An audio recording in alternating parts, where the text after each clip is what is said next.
Hello there! Redis database is a super powerful tool that is often used just for caching. Yet I was always wondering what are the limitations of Redis and how far can we push Redis to do what we want.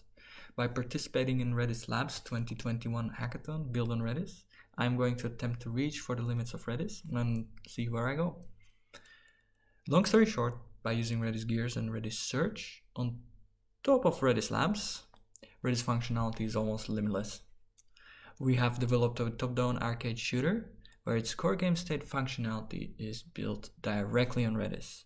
We utilize RedisGears functions to enable interactions with the game state and user events. We use a node.js and WebSockets as a communication interface between users and Redis. And of course, in some cases, we use node.js for some game logic. We also use JavaScript, web browser, and phaser tree game library to render game state and pass user inputs to Redis via node.js. I can safely say this is the world's first active-active geo-distributed top-down shooter game built on Redis. Well, but we'll see. Let me demonstrate the core gameplay mechanic.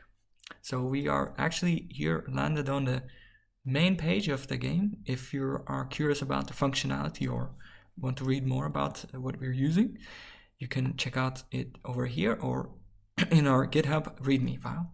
But let's dive right into the game. And the first RedisGears function is join game, which actually executes a couple of commands. It tries to search for a game using a RedisSearch, and if it has not found a game, it will create a new game and let the player join the game. The core gameplay is to move around with the WASD keys or arrow keys, and you are going to shoot or eliminate enemies by clicking the mouse button. All these commands are being sent through WebSocket to Redis, and RedisGears are parsing these commands and updating its state and determining whether the command was valid or not. It will redistribute it back to other users or players. If the command was not valid or there was something wrong, the Redis gears might kick you out. So be careful with that. And let's see if we can join with another player. And other player has joined the game, as you can see. And the player, man, we lost. Let's try again. The other player has joined the game, and let's try to shoot that player. Yes, great. Yes, that's how it works. Yeah, so the more core gameplay mechanic is just to walk around and shoot and eliminate as much as you can, and try to die as least amount of time as possible.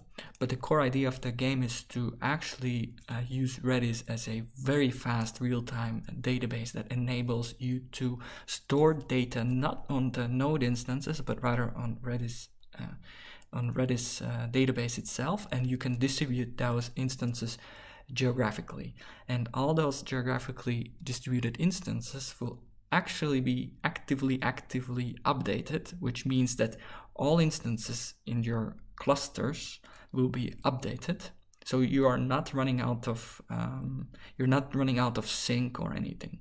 So this is a great functionality which we think Redis and RedisGears and just Redis Labs are very powerful at, and we wanted to demonstrate by using this. And I personally think that it will be a very powerful tool in game development, especially for massive multiplayer online games, where trading, as we all know, we have different worlds where you cannot trade between different worlds for some reason. There's no reason to do it, but with RedisGears you would be able to not have any conflicts between trades or not have any conflicts between game states and stuff like that, because it has databases are great at resolving conflicts.